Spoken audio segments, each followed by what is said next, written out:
Sick leave and vacation leave lang ba nakuha yung leave?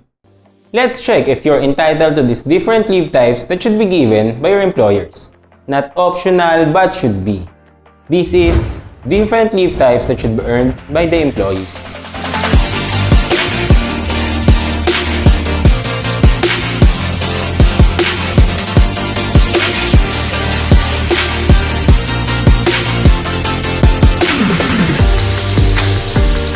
Hi again, I'm Carl, co-founder of Hire, the provider of the very first fully configurable cloud-based payroll system dito sa Pilipinas.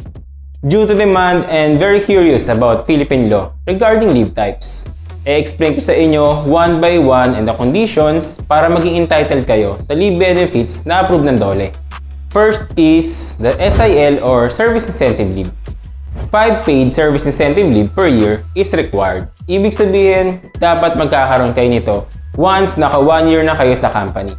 Unless may binibigay ng 5 paid vacation leave si employer sa inyo per year. Or you're employed on an establishment na exempted for these employee benefits, like an employer employing less than 10 workers. If you are earning more than 5 paid leave per year, good for you, pero take note, hindi dapat bumaba dito si employer. Second is maternity leave.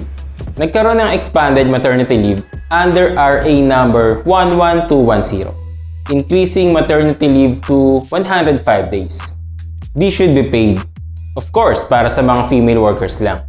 Pero meron silang option to extend for an additional 30 days, pero without pay. And for the solo mothers, meron silang extension na 15 days. Maternity leave period is counted in calendar days. Ibig sabihin kasama yung Monday to Sunday, and even holidays. So continuous and uninterrupted dapat siya, since our beloved mothers should rest without any interruptions. So newly mothers out there, relax and take a rest. And conditions are, if you are employed in a public or private sector, informal economy, or SSS member with voluntary contribution, and female national athletes. First, does the maternity leave applicable only to married females? No. Married or not, the maternity leave can be applied regardless of the civil status of the mother. Second, can a female employee reapply for maternity leave if they get pregnant again? Of course, yes. You can apply for maternity leave in every instance you get pregnant. Third, what if a female employee experienced miscarriage or delivered a stillbirth?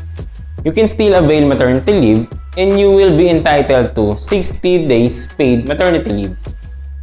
Fourth is, can a female worker avail maternity leave before their actual period of delivery?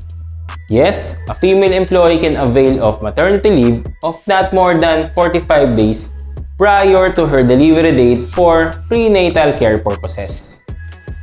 Third leave is paternity leave. Not like maternity leave.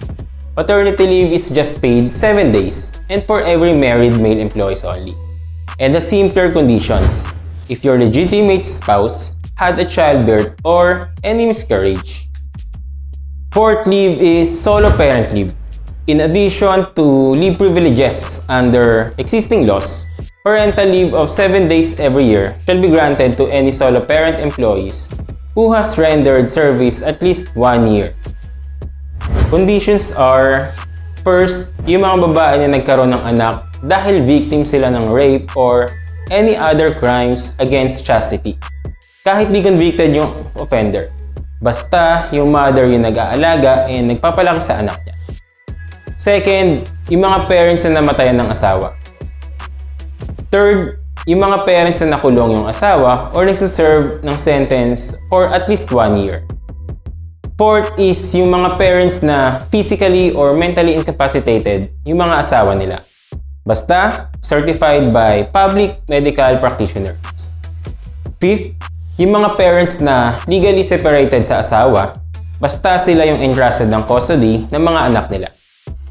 Sixth, yung mga parents na inabandon or iniwan ng asawa nila for at least 1 year. Or kahit sino sa family member na sumalo ng responsibility ng mga magulang. Like for example, yung mga parents nyo is namatay, inabandon kayo, or any reason na pagkawala ng parents nyo. Fifth leave type is Anti-Violence Against Women and Their Children Leave or VAWC leave. Violence against women and their children is yung case na nakomit ng isang tao sa wife, former wife, or against sa babae na may sexual or dating relationship kayo. Pwede kayo magtanong sa mga attorney kung ano yung mga sakop nito since hindi yun yung topic natin. Pero kung victim kayo ng VAWC or Violence Against Women and Their Children, entitled kayo sa 10 paid leaves. Sixth is Special Leave Benefit under the Magna Carta of Women or MCW Special Leave. MCW Special Leave Benefit para sa mga babae is up to 2 months paid leave after the surgery caused by gynecological disorder. Ito yung mga ovarian cyst, pelvic pain, PCOS, or something like that. Sino yung mga pwede maging entitled? One is woman employees regardless of age and civil status. Second is at least naka 1 year na kayo sa company. And take note, pwede siya ma-avail if nag-occur ulit yung surgery on another year. Seventh is bereavement leave. Para sa mga employees na namatayan na ang immediate family, this is 3 days paid leave. That's it. Different leave types na dapat meron kayo if ma-meet nyo yung mga conditions. If hindi binigay ng employer, may certain sanctions and fine. Just consult to a lawyer. Thank you for watching. Don't forget to hit like and subscribe for YouTube algorithm para mas makatulong tayo sa fellow Filipinos.